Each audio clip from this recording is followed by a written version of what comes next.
नमस्ते सद्गुरु। मैं हर्षिता हूँ। मेरा सवाल ये है कि नर्क या स्वर्ग की धारणा के बारे में आपके क्या विचार है।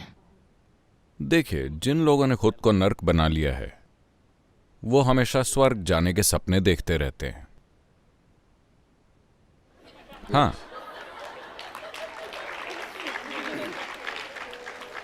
अगर यहां बैठे हुए मैं आनंद में मग्न हूं पूरी तरह से, मेरी आंखों को देखिए, लगता है कि मैं हमेशा नशे में हूं। हाँ, कभी किसी नशीली चीज को नहीं छुआ, मगर ये दुनिया की सबसे जटिल केमिकल फैक्ट्री है। कैसा है? आप सहमत हैं? सवाल बस ये है कि आप इस केमिकल फैक्ट्री के बढ़िया सीईओ हैं या खराब सीईओ। अगर आप अच्छे सीईओ होते तो आप इसे हर समय आनंदित रखते, सही केमिस्ट्री। अगर आप एक खराब सीईओ हैं तो आप बुरी केमिस्ट्री पैदा करेंगे और सोचेंगे कि ये इसके या उसके कारण है। तो किसी वजह से लोग दुखी महसूस कर रहे हैं। उनकी केमिकल फैक्ट्री उनकी मर्जी के अनुसार नहीं चल रही है। वो उसे उदासी कह सकते हैं, वो उसे दुख कह सकते हैं, वो उसे डिप्रेशन कह सकते हैं। जब ये नर्क जैसा महसूस होता है तो हम उम्मीद करते हैं कि जब हम वहां ऊपर जाएंगे तो वहां सब कुछ शानदार होगा। हर्षिता यानी आनंद मग्न।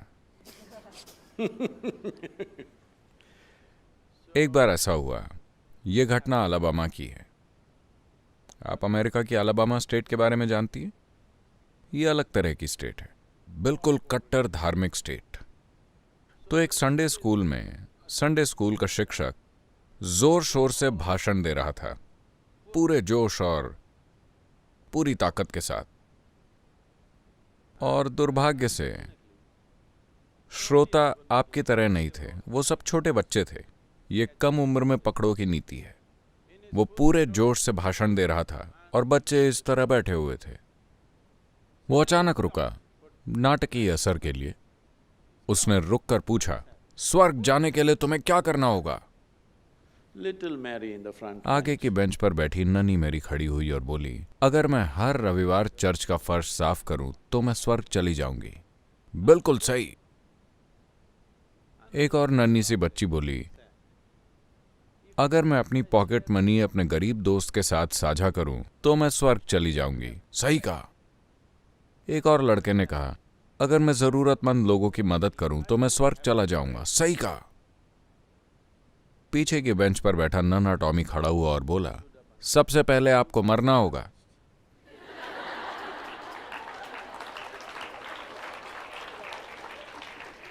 तो यही योग्यता है। स्वर्ग जाना है तो आपको मरना होगा। जब आप मरते हैं तो आपकी परंपरा के अनुसार हम आपको दफनाएंगे या जलाएंगे या काटकर पक्षियों के आगे फेंक देंगे। हाँ, इनमें से एक चीज होगी आपकी परंपरा के अनुसार। एक चीज साफ है कि आप अपने शरीर को वापस धरती में डालेंगे और यह बहुत इको फ्रेंडली काम है। तो आपने अपना शरीर छोड़ दिया और स्वर्ग चले गए। अब स्वर्ग में क्या है? हिंदू स्वर्ग में खाना बहुत अच्छा है। अगर आप खाने पीने के शौकीन हैं तो आपको हिंदू स्वर्ग जाना चाहिए। नल खुद आपके लिए खाना पकाएंगे, वो सबसे बढ़िया शेफ हैं। अगर आप दूसरी तरह के स्वर्ग में जाएंगे तो सफेद गाउन वाली महिलाएं बादलों में हर तरफ तैरती रहेंगी। अगर आपको वैसा माहौल पसंद है तो आप वहां जाइए। अगर आप दूसरे स्वर्ग में जाएंगे तो आपको हूरों वाली समस्या होंगी। अगर आपको वही चाहिए तो आप वहां जाइए। लेकिन आप वहां शरीर छोड़कर गए हैं। मैं पूछ रहा हूं कि आप अच्छे खाने और हूरों का क्या करेंगे? हेलो, आपके पास शरीर नहीं है। ये सब शरीर की समस्याएं हैं, है ना?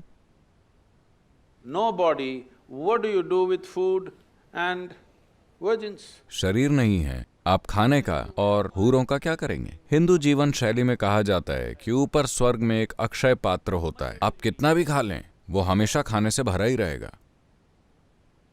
हाँ, जब आप शरीर के बिना जाते हैं तो खाने का बर्तन हमेशा भरा ही रहेगा और हूरें हमेशा कुंवारी ही रहेंगी।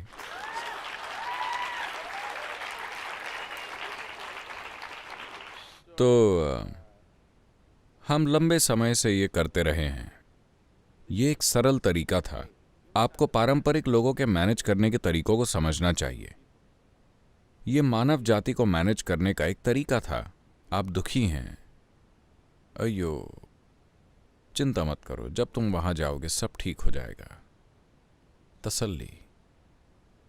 अगर कोई मनोचिकित्सक ऐसा कहे तो ठीक है, लेकिन आपने वाकई उन्हें यकीन दिला दिया कि वहां सब कुछ बढ़िया होगा, यहां तुम अपनी जिंदगी बिगाड़ लो, तो ये अच्छी बात नहीं है।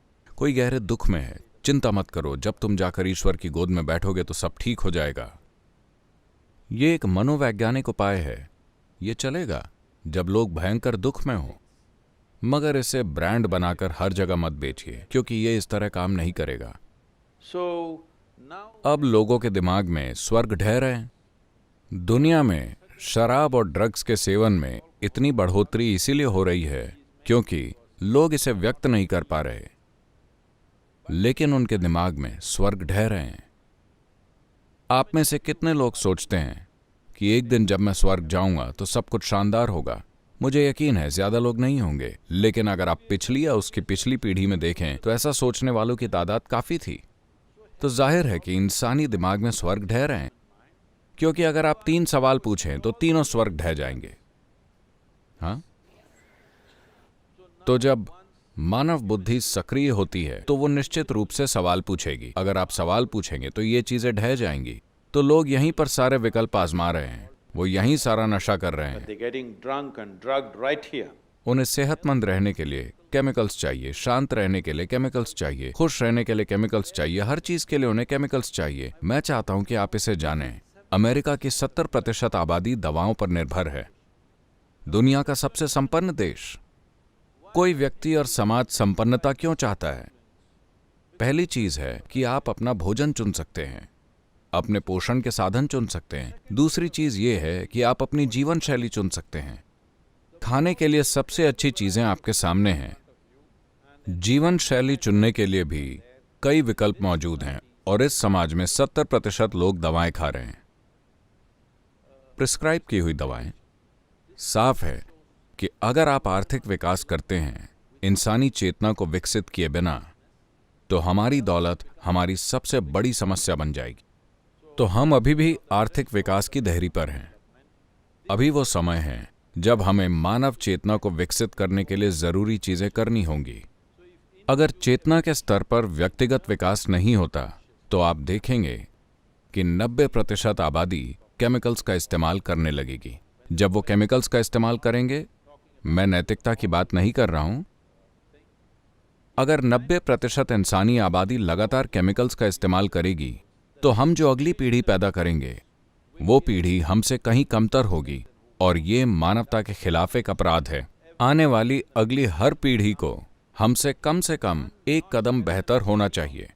अगर हम खुद से कमतर पीढ़ी पैदा करेंगे तो हमने मानव जाति के खिलाफ अपराध किया है। हम मानव जाति को पीछे की ओर ले जा रहे हैं, और केमिकल्स का इस्तेमाल बढ़ने के साथ यही होगा, और उसमें तेजी से बढ़ोतरी हो रही है। ये चेतना को बढ़ाने का समय है, इसलिए हम यहां आपके साथ हैं। कोकेन के बिना आपका दिमाग उड़ाने के लिए।